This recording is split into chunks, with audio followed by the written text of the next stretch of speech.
Sir ఇప్పుడు నిజంగా అంటే ఇప్పుడు ఉప ఎన్నిక అనేది అనివార్యమైంది.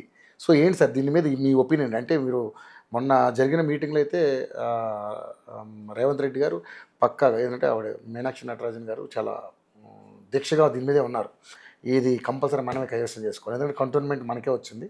సో ఆ ఉప ఎన్నికలో మనమే పై చేసి సాధించాం.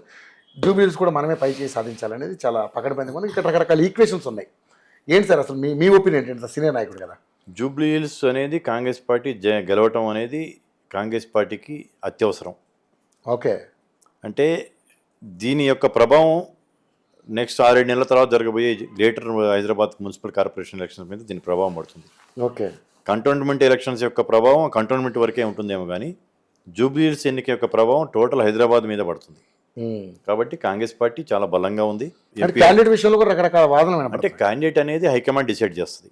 ఓకే. కాంగ్రెస్ పార్టీకి ఒక సిస్టమ్ అంటూ ఉంటుంది.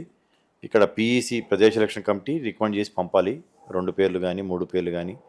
పంపిన దాన్ని CEC central election committee Sonia Gandhi గారి నాయకత్వంలో, మల్లికార్జున ఖర్గే గారి నాయకత్వంలో, రాహుల్ గాంధీ గారు కూర్చొని వాళ్ళు డిసైడ్ చేస్తారు. ఆసక్తి ఉండటం చాలామందికి ఆసక్తి ఉండొచ్చు. చాలామంది మేము క్యాండిడేట్లను కావాలని అనటం అనేది వాళ్ళకి తప్పేం లేదు. కానీ క్యాండిడేట్ అనేది ఎవరు అనేది ఆఖరి సిఈసి డిక్లేర్ చేస్తుంది తప్పించి ఈలోపు ఎవరు అనేది ఊహాగానాలే కానీ ఎవరికి ఇంత మటుకు ఎటువంటి హామీలు ఇవ్వడం జరగలేదు. పార్టీ ఎవరికి ఇస్తే వాళ్ళని గెలవడానికి అందరం కలిసి పనిచేసి గెలిపిస్తాం. ఓకే. సో ముఖ్యంగా చూసుకుంటే సార్ 3 కేసులలో ఇప్పుడు మీరు ఎంక్వైరీలు స్టార్ట్ చేశారు. ఒకటి ఈ కార్ రేస్ విషయం, ఒకటి అదేవిధంగా ఫోన్ ట్యాపింగ్. ప్రపంచాన్ని ఇప్పుడు మన తెలంగాణ రాష్ట్రాన్ని కుదిపేస్తున్నటువంటి అంశం, చాలా పెద్ద అంశం అది. ఫోన్ ట్యాపింగ్ విషయం కావచ్చు, కాళేశ్వరం కావచ్చు. ఈ 3 అంశాలలో ఇటు తండ్రి కొడుకుల్ని అటు హరీష్ రావు గారు అందరూ కూడా ఎంక్వైరీ పిలుస్తున్నారు. కేవలం కాలయాపన చేస్తున్నారు తప్పితే కాంగ్రెస్ ప్రభుత్వం దీనికి పెద్దగా జరగని మాట్లాడారు. దాని మీద నేను అసలు స్పందించడానికి I'm not a competent person for that. Okay. ఏంటంటే అది పోలీస్ శాఖ దాని మీద ఎంక్వైరీలు చేస్తుంది.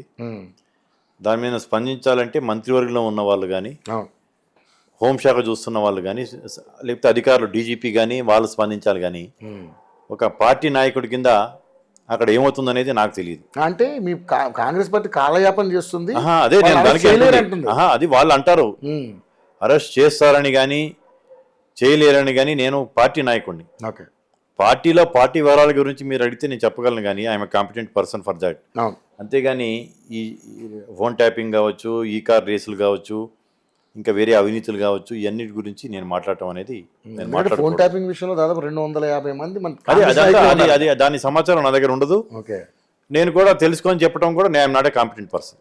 ఓకే. చెప్పకూడదు. దేశ రాజకీయాల్లో మీ క్యారెక్టర్ ఎలా ఉండబోతుంది అనుకుంటున్నారు? అంటే ఇన్ ఫ్యూచర్లో డెఫినెట్లీ రాహుల్ గాంధీ గారు ప్రధానం అయితే నేను ఆయనతో పాటు డెఫినెట్లీ నేను ఆయన క్యాబినెట్లో మంచి పొజిషన్.